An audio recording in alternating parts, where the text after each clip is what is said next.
Pastor, no? O kabisya. So, dito sa versikulo 1, this is a true saying, if a man desireth the office of a bishop, he desireth the true. So, ang ato makita din yung sigugma, o atong timanan, nga ang pagka-obispo o ang pagpamastor man sigugma, usang ka na siya ka tawag sa Ginoo, calling na siya.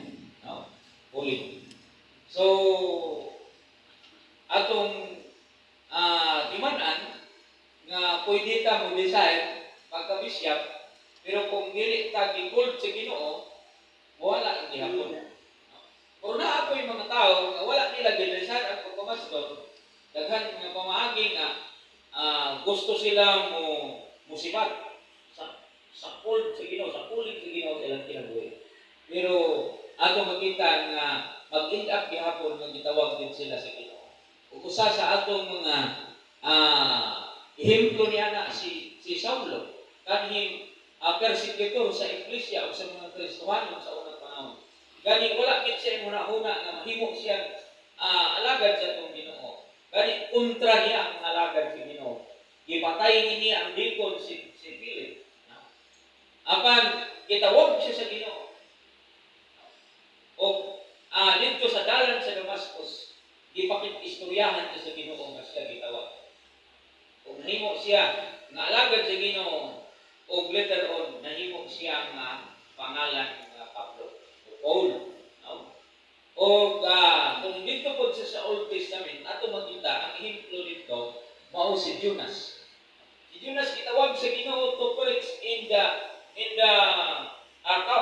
city of Nineveh. Pero ni balibad siya, ni layas siya, nagrebelde siya sa atong Ginoo. No, iadto siya dito sa laing dapit. O ato makita nga imbis ang Nineveh dool ra kayo, iadto man siya sa Tarsus, layo kayo. No, kung imong lantaw na siya sa chart, murag ba times 4, no? Oh. Pero ato makita nga ang Ginoo unsa man gitawag siya sa atong Ginoo na gibalik ra din siya gihapon dito sa Nineveh, dito siya giluwa sa isda. No? Na ako'y ba ka mga nagtuon anak, no? So kung naa nakasulod sa isda, matud pa daw kuno nila, mahilis di ka. No? Kay kana mang ang isda naman na siya digestion.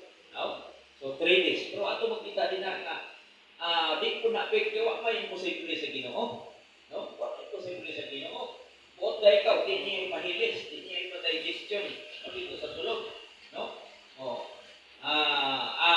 Si Jonah, iluwa niya dito. No? Oh.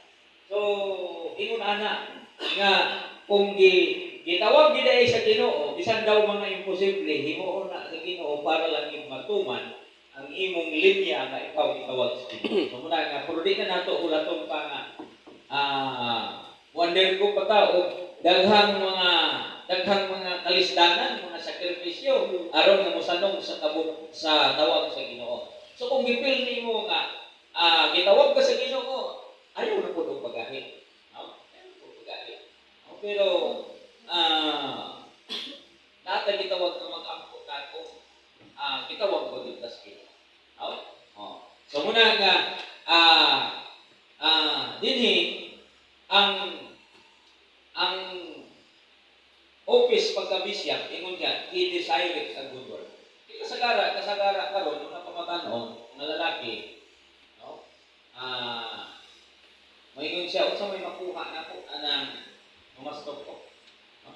Pero kung ato lang tawag dinhi sa bilang kasulatan, ang pagpamastor o pagkaalagad sa Ginoo usa ka labing unsa man taas na kumaayo na trabaho.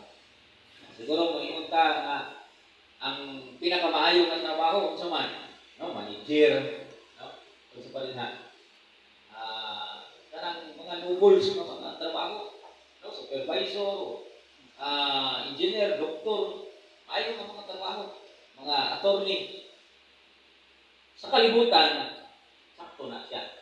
Pero sa mata sa Ginoo, ang office o mabisyak, ingon siya kung kana mo'y imong tinguhan, no? Umaw na'y tawag sa Ginoo kanimo, he desired a good work. Wa na'y makalabaw. Sa mata sa Ginoo, wa na'y makalabaw.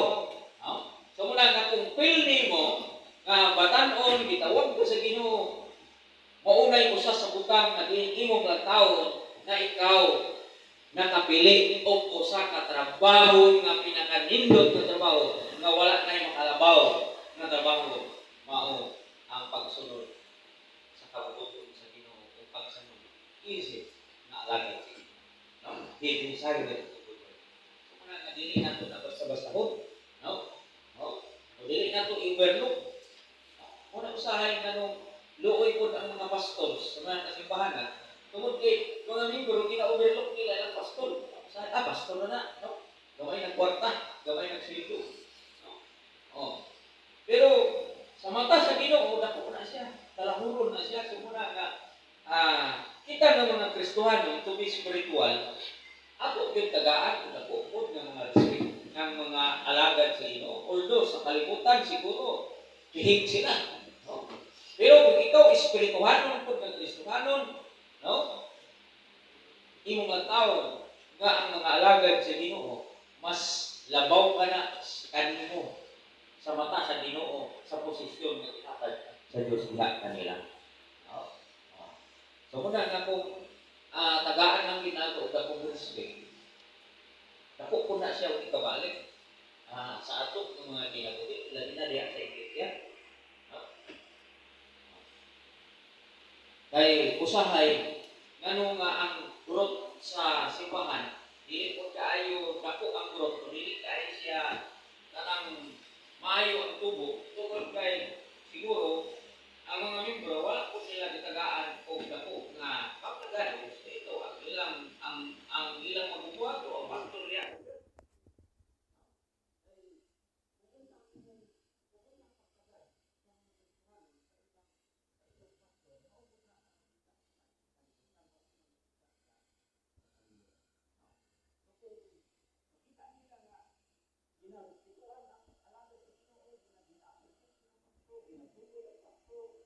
Provide